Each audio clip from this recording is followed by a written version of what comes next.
환율이 다시 1460원을 넘었습니다. 최근에 한국 경제에서 이런 기사가 올라왔는데요. 외환위기 때보다 높아졌다. 고착화된 고환율. 2021년 이래로 지금까지 약 30%의 환율이 올라가면서 만약 1억 원을 현금으로 들고 있었다면 우리는 한 3천만 원 정도가 그냥 증발한 셈입니다. 그래서 그런지 요즘 이런 걱정하는 분들이 정말 많습니다. 환율 2,000원 가면 어떡하죠? IMF가 또 오면 어떡하죠? 만약 IMF가 온다 그러면은 지금 어떻게 준비하고 대비를 해야 될까요? 이런 고민들 정말 많이 하고 계신 것 같아요. 근데 솔직히 말씀드릴게요. 환율이 2,000원을 갈지 2,000원을 가서 정말 제2의 IMF가 또 올지 뭐 이런 거에 대해서는 그 누구도 아무도 모릅니다. 하지만 한 가지는 확실합니다. 피터 린치가 이야기한 것처럼 주가 하락은 콜로라도의 눈보라와 같습니다. 우리나라로 따지면 평창에 눈이 오는 거와 같은 거죠. 매년 오지만 언제 올지는 아무도 그 누구도 모릅니다. 그래서 오히려 이걸 예측하려고 들면은 지칠 수도 있고 더 나아가서는 투자가 망가질 수도 있습니다. 대신 우리가 이 눈보라, 이 주가 하락을 준비하고 대비하고 있다면은 만약에 정말로 주가가 하락했을 때 1998년 IMF 때, 2008년 금융위기 때, 그리고 2020년 코로나 팬데믹 때 이때 부자가 된 사람들처럼 우리도 부자가 될 수 있습니다. 근데 궁금하지 않으세요? 위기 때마다 돈 번 사람들이 대체 뭘 한 거일지. 신기하게도 그들이 한 행동은 딱 하나의 공통점이 있습니다. 이 공통점은 오히려 너무 단순해서 좀 놀라실 수도 있어요. 오늘은 이 단순한 이야기, 위기 때마다 부자가 된 사람들, 이 사람들이 무엇을 했는지에 대해 한번 이야기해 보도록 하겠습니다. 먼저 우리 투자자들에게 등대 같은 존재인 워렌 버핏부터 한번 살펴볼까요? 2008년 9월 리먼 브라더스가 파산을 했습니다. 전 세계 증시가 폭락했고 뉴스에서는 대공황이 온다고 난리였습니다. 사람들이 완전히 공포에 떨고 있었죠. 근데 그때 버핏은 어떻게 했을까요? 골드만삭스에 50억 달러를 투자했습니다. 당시 환율로 약 7조 원 규모입니다. 물론 투자 조건이 굉장히 좋았습니다. 연 10%의 배당을 받을 수 있는 우선주, 그리고 추후에 115달러의 보통주를 살 수 있는 권리. 115달러가 어떤 가격이냐면 금융위기 터졌을 그 당시에 거의 시가와 비슷한 가격이었습니다. 당연히 골드만삭스는 금융위기가 해소되면은 아무리 못해도 가격이 115달러보다는 높게 형성이 될 거잖아요. 사실 어떻게 보면은 그 바닥 가격에 추후에 사겠다는 거죠. 땅을 짚고 헤엄치겠다는 거죠. 모두가 망했다고 생각했을 때 과감하게 투자한 결과 워렌 버핏은 5년 만에 100억 달러의 투자 수익을 올리고 나왔습니다. 2배죠. 그리고 2011년도에는 더 대담했습니다. 뱅크 오브 아메리카가 서프라임 모기지 사태로 휘청거리고 있을 때 역시나 모두가 망했다라고 생각하고 있었습니다. 하지만 버핏은 생각이 달랐습니다. 그래서 버핏은 50억 달러를 또 투자했죠. 이번에도 여전히 조건은 좋았습니다. 연 6%의 고배당과 추후에 7달러로 보통주를 살 수 있는 권리를 받았습니다. 역시나 땅 짚고 헤엄친 거죠. 그렇게 결과는 6년 만에 170억 달러 이상의 투자 수익을 만들어냈습니다. 3배가 넘죠. 물론 이렇게 말씀하실 수 있어요. 아니 이거는 워렌 버핏이니까 이렇게 좋은 조건으로 투자를 할 수 있었던 거 아니냐 이렇게 말씀하실 수 있어요. 네, 맞습니다. 우리 일반인들은 아마 그런 좋은 조건으로 투자를 할 수는 없을 거예요. 하지만 여기서 우리가 배워야 하는 것은 버핏이 받은 그 조건이 아니라 버핏의 투자 원칙입니다. 버핏이 언제, 어떤 기업을 어떻게 샀는지 이게 정말 중요한 겁니다. 네, 그러면 버핏의 투자 원칙을 한번 살펴보겠습니다. 첫 번째 원칙입니다. 버핏은 모두가 떠나는 그 위기의 순간에 샀습니다. 버핏이 한 말 중에 이런 유명한 말이 하나 있죠. 가격은 당신이 지불하는 것이고 가치는 당신이 얻는 것입니다. 이게 무슨 말일까요? 아무리 좋은 기업을 사더라도 비싸게 사면 손해라는 겁니다. 한번 예를 들어 보겠습니다. 애플 정말 좋은 회사죠. 근데 애플 주가가 지금 268달러 정도 하거든요. 만약에 시장에서 누군가가 1000달러에 애플을 팔겠다고 합니다. 여러분 사시겠어요? 안 사시겠죠? 아무리 좋은 애플일지라도 1000달러 주고 사는 거는 너무 비싸잖아요. 비합리적이죠. 그래서 버핏은 좋은 회사를 합리적인 가격에 살 수 있거나 싸게 살 수 있을 때까지 기다립니다. 그럼 그 타이밍은 언제일까요? 보통 두 가지 경우인데요. 첫 번째는 시장 전체가 패닉할 때입니다. 2008년 금융위기처럼 시장 전체가 좋은 기업이든 나쁜 기업이든 그냥 다 같이 하락을 하죠. 두 번째는 회사에 일시적으로 이슈가 생겼을 때입니다. 외부의 변수든 어떤 이유에서도 실적이 일시적으로 부진했을 경우, CEO 스캔들이 생겼을 경우, 이럴 때 주가가 일시적으로 부진하죠. 하지만 그렇게 주가가 떨어질 때 회사의 제품과 서비스에 대한 본질이 고객으로부터의 그런 시선이 변하지 않았는데 주가만 떨어진다면은 이건 기회겠죠. 그래서 워렌 버핏은 2008년, 2011년 모두가 떠날 때 그 시장에서 매수를 했습니다. 왜냐하면 위기가 오면 대중은 시장을 떠나버리고 그러면 가격이 가치보다 훨씬 낮아지니까요. 두 번째 원칙입니다. 버핏은 좋은 기업을 골랐습니다. 예나 지금이나 골드만삭스는 월스트리트에서 1등 투자은행입니다. 그리고 뱅크 오브 아메리카는 JP모건과 1, 2위를 다투는 미국 최대 은행이에요. 두 회사 모두 150년 가까운 역사가 있고 막강한 고객 네트워크를 갖추고 있습니다. 그래서 버핏은 확신을 했겠죠. 단기적으로 이 두 회사가 어려울 수는 있어도 이 회사들은 무조건 살아남을 것이다. 그럼 여기서 또 질문이 하나 생깁니다. 그럼 좋은 기업이 정확히 뭐예요? 이 질문이 가장 중요한데요.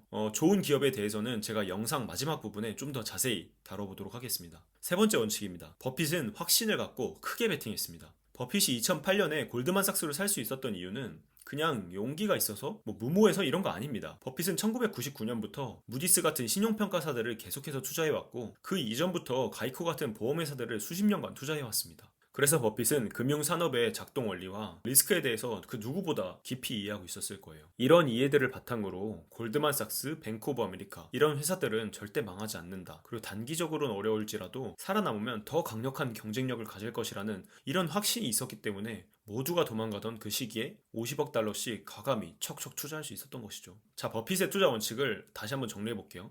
첫 번째 원칙입니다. 가격이 가치보다 낮을 때 산다. 두 번째는 좋은 기업을 산다. 세 번째는 확신을 갖고 크게 베팅한다. 사실 이 세 가지 원칙을 들어보면 굉장히 되게 단한 어려운 것은 아니잖아요. 우리가 50억 달러를 투자할 수는 없어도 이 원칙은 똑같이 적용할 수 있습니다. 이 중에서도 저는 좋은 기업을 찾는 게 굉장히 중요하다고 생각을 하는데요. 왜냐하면 좋은 기업을 모르면은 아무리 좋은 가격이 왔을지라도 시장이 아무리 하락을 해도 좋은 기업이 아니면 일단 살 이유가 없습니다. 그리고 좋은 기업이 아니라면 아마 확신이 생기지도 않을 거예요. 그래서 결국에 저는 그 기업에 대해서 충분히 이해하고 기업이 영위하고 있는 사업의 퀄리티를 판단해서 좋은 기업이 뭔지를 알아차리는 게 가장 중요하다고 생각을 합니다. 그럼 이제 아까 앞서 말씀드렸던 좋은 기업이 도대체 뭔지에 대해서 좀 더 자세히 말씀드려 보도록 하겠습니다. 퀄리티 투자라는 책에서는 좋은 기업, 즉 퀄리티 있는 사업을 영위하고 있는 그 기업의 조건을 세 가지로 정의를 하고 있습니다. 첫째, 강력하고 예측 가능한 현금 창출 능력. 둘째, 높은 수준의 지속적인 자본 수익률. 셋째, 매력적인 성장의 기회입니다. 말이 어려운데 쉽게 이야기를 하면은 현금을 꾸준히 벌 수 있고 그 현금도 효율적으로 벌어야 합니다. 효율적으로 번다는 게 어떤 의미냐면 우리가 가장 좋아하는 기업이 어떤 기업이죠? 돈을 조금 넣고 많이 버는 거죠. 많은 돈을 넣고 조금 넣는 기업은 싫잖아요. 돈을 적게 넣는데 돈을 많이 주는 그런 기업이 최고죠. 그래서 돈을 효율적으로 벌어야 되고 앞으로도 계속 그렇게 해나갈 그런 회사가 퀄리티 기업이라는 겁니다. 이 세 가지 조건이 갖춰진 회사가 우리가 찾아야 되는 그 위기에도 살아남는 그런 기업인 거죠. 그런데 여기서 중요한 게 있습니다. 대부분의 사람들은 성장만 보죠. 예를 들면 이 회사가 AI 관련 기업이니까 엄청나게 성장을 할 거야 앞으로. 그리고 올해 매출 지금은 적더라도 3년 후 4년 후에 10배 20배 성장할 거야. 네, 성장은 분명 중요합니다. 성장이 없으면 투자할 이유가 없겠죠. 하지만 퀄리티 투자에서 강조하는 건 예측 가능한 성장입니다. 이게 무슨 차이일까요? AI 산업으로 좀 더 예를 들어볼게요. AI 산업이 앞으로 한 10년, 20년 동안 계속해서 성장할 거라는 거 누구나 압니다. 10년 후에 엄청나게 발전해 있을 거예요. 하지만 문제는 그 성장의 과실을 누가 가져갈지를 모른다는 겁니다. 지금은 오픈 AI가 뭔가 앞서갈 것만 같고 그렇지만은 어느 순간 구글도 내고 있고 GPT도 계속해서 업데이트 되고 있고 엔트로픽도 내고 있고 중국의 딥시크도 있잖아요. 이런 AI들이 계속해서 맹추격을 해오고 있어요. 그러다 보니까 제 생각에는 5년 후, 10년 후에 이 오픈 AI가 구글의 제미나이가 여전히 1등 자리에 있을지 이런 건 사실 잘 모르겠다는 거죠. 누가 역전을 할 수도 있는 거잖아요. 솔직히 아무도 모르는 거죠, 이거는. 이게 바로 예측 불가능한 성장이라는 겁니다. 산업은 분명히 성장을 하고 있는데 누가 그 성장의 승자가 될 수 있을지 그걸 모르겠다는 거죠. 우리 투자자는 산업이 성장하는 것도 중요하지만은 내가 투자한 그 기업이 그 시장에서 승자가 되어야지 우리가 돈을 버는 거잖아요. 근데 그걸 알 수가 없다는 거죠. 아니, 알기가 좀 어렵다는 거죠. 과거에도 똑같았습니다. 2000년대 초반에 닷컴 버블이 있었죠. 인터넷이 세상을 바꿀 거라는 그런 이야기, 그런 거는 사실 누구나 알았습니다. 물론 2000년 닷컴 버블과 지금 현재 AI는 좀 다르다고들 하죠. 근데 어쨌든 수많은 닷컴 기업들이 생겼죠. 그 당시에도 많은 사람들이 열광을 했고. 그런데 어떻게 됐죠? 대부분의 닷컴 기업들은 사라졌고 살아남은 건 구글, 아마존 이런 극소수 기업뿐입니다. 2000년도에 이 많은 기업들 중에 누가 살아남을지 정확히 맞춘 사람이 몇이나 될까요? 휴대폰 사업도 마찬가지입니다. 2000년대 중반에 노키아는 세계 1등 휴대폰 회사였어요. 시장 점유율이 40%가 넘었다고 하더라고요. 그런데 2007년 스티브 잡스가 갑자기 아이폰을 들고 나왔죠. 불과 몇 년 만에 노키아는 아이폰 때문에 그냥 무너졌습니다. 그리고 아이폰 이후에 노키아만이 아니에요. 스마트폰 시장 초기에 마이크로소프트, 소니, LG, 구글 다 스마트폰 만들었던 거 아시죠? 근데 지금 누구만 남았죠? 거의 중국 시장을 제외하면은 애플과 삼성만 남은 거죠. 그 중에서도 거의 애플이 다 갖고 있죠.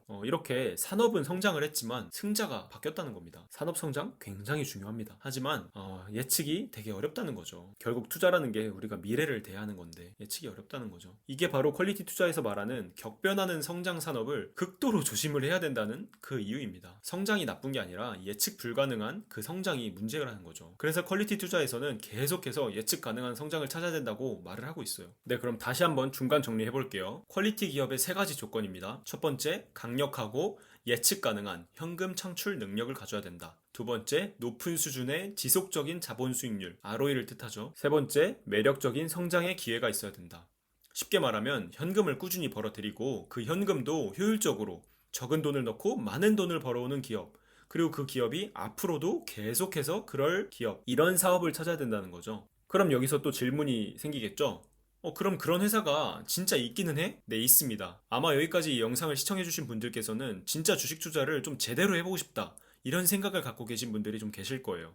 그래서 지금부터는 실제 사례를 한번 보여드리겠습니다. 퀄리티 투자라는 책에서는 대표적으로 롤스로이스 사례를 갖고 이야기를 하고 있어요. 롤스로이스 하면은 그 비싼 자동차를 많이 생각을 하실 텐데, 여기서 이제 롤스로이스는 그 비싼 자동차 회사는 아닙니다. 참고로 롤스로이스 자동차 사업부는 BMW에 팔렸어요. 여기서 말하는 롤스로이스는 항공기 엔진을 만드는 롤스로이스입니다. 비행기를 타실 때 비행기 엔진 쪽에 보면은 롤스로이스 마크가 있는 걸 보실 수 있을 거예요. 그 롤스로이스입니다. 이 회사의 비즈니스 모델이 굉장히 흥미로운데요. 항공기 엔진을 처음 팔 때 롤스로이스는 거의 원가 수준의 그냥 보잉이나 에어버스에 팔아버려요. 이러면 손해가 나지 않을지, 뭐 돈을 못 벌 수도 있는 거잖아요. 근데 그런 게 아닙니다. 진짜 얘네가 똑똑한데, 진짜 돈은 이 엔진을 팔고 난 다음부터 벌어들입니다. 거의 연금을 파는 거예요, 이게. 항공기 엔진은 안전이 생명이잖아요. 그래서 정기적으로 유지보수를 받아야 되고 부품을 계속해서 교체를 해줘야 돼요. 근데 MRO라고 하죠. 항공기 엔진은 안전이 생명이죠. 법적으로 이 항공기 엔진은 정기적으로 유지보수도 받아야 되고 부품도 교체를 해야 됩니다. 그리고 그 유지보수와 부품 교체는 오직 롤스로이스만 할 수 있어요. 여기서 롤스로이스는 이 정비를 해주면서 높은 마진을 챙겨갑니다. 그리고 이 정비를 계속해서 해야 된다는 법적 조건도 있고, 항공사들도 이 엔진이 고장나길 바라지 않기 때문에 계속해서 점검을 하면서 어쩔 수 없이 롤스로이스에 맡길 수밖에 없습니다. 그렇다 보니까 꾸준한 수익을 올릴 수 있는 거죠. 처음에 엔진은 거의 원가 수준으로 싸게 팔아놓고 그 다음부터 엔진에서 꾸준히 돈을 벌어들이는 거죠. 이게 사실 어떻게 보면 ATM 기계 같은 거죠. 엔진 하나 팔면 ATM 기계를 하나 판 거랑 마찬가지입니다. 한 20년, 30년 엔진을 쓸 수 있는데 20년, 30년짜리 연금을 판 거나 마찬가지인 거죠. 그리고 이런 구조의 사업은 경쟁자가 들어오기가 굉장히 어렵습니다. 왜냐하면 일단 항공기 엔진 아무나 만들 수 있는 게 아니에요. 개발비가 정말 많이 듭니다. 항공기 엔진 하나 개발하는데 수조 원이 든다고 해요.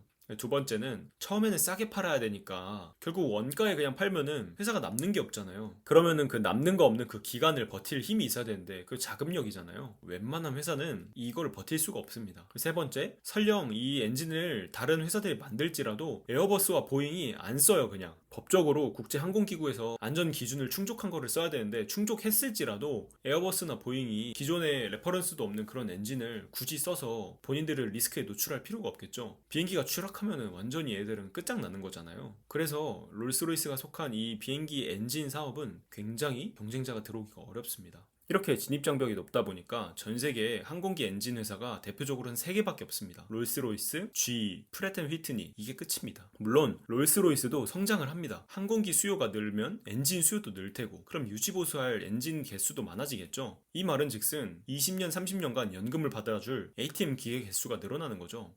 그 성장은 예측이 가능한 성장이죠. 또 내년에 갑자기 새로운 기술이 나온다고 해서 롤스로이스가 무너질까요?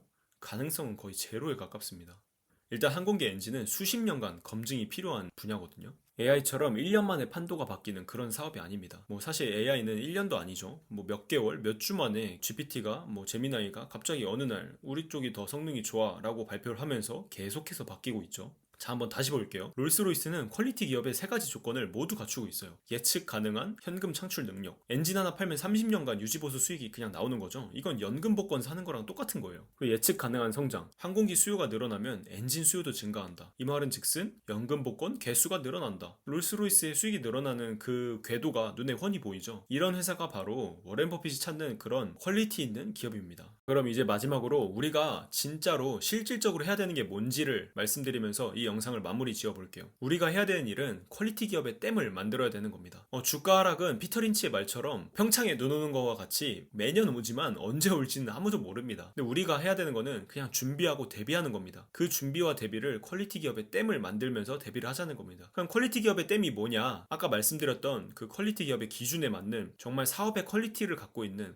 그런 기업들을 우리가 미리 공부를 해주자는 겁니다. 이런 기업들을 10개 정도만 알고 있으면은 아까 말씀드렸던 그런 롤스로이스 같은 강력한 현금 창출 능력을 갖고 있고 높은 ROE를 유지할 수 있고 그 이익이 예측 가능한 그런 퀄리티 기업들을 한 10개 정도만 알고 있으면은 우리가 뭐 개별적으로 그 기업들이 주가가 빠지던 시장 전체적으로 빠졌을 때 좋은 기회가 났을 때 과감하게 투자를 할 수 있는 거죠. 이런 방식이 버핏이 2008년, 2011년에 했던 투자 방식이었던 거죠. 그리고 이런 문구가 또 있더라고요. 퀄리티 투자자들은 몇 분기 실적보다 몇 년의 실적이 훨씬 중요하다. 그리고 장기적인 게임에서는 섣부르고 경박한 투자를 일삼는 사람보다는 꾸준하고 끈기 있게 투자하는 그런 사람에게 승리가 돌아간다는 사실을 우리는 기억할 필요가 있다. 이런 말이 있더라고요. 환율이 1,400원을 넘었든 2,000원이 됐든 중요한 건 이게 아닙니다. 우리가 중요하게 생각해야 되는 거는 우리가 얼마나 준비되어 있냐는 겁니다. 얼마나 많은 좋은 기업을 알고 있고 얼마나 많은 멘탈적인 준비가 되어 있느냐는 겁니다. 평상시에 좋은 기업을 공부하고 그 기업의 가격이 가치보다 낮아진 때에 과감히 투자해야 되는 거죠. 이 방식이 1998년, 2008년, 2020년에 부자가 된 그 사람들이 하나같이 한 행동입니다. 그리고 이 행동은 우리도 할 수가 있습니다. 준비만 되어 있으면. 여러분도 지금부터 여러분만의 퀄리티 기업의 댐을 한번 만들어 보세요. 롤스로이스 같은 기업 10개만 찾으면 되는 거잖아요. 다음 위기가 왔을 때 여러분이 과감하게 투자할 수 있도록 지금부터 바로 공부를 시작하는 겁니다.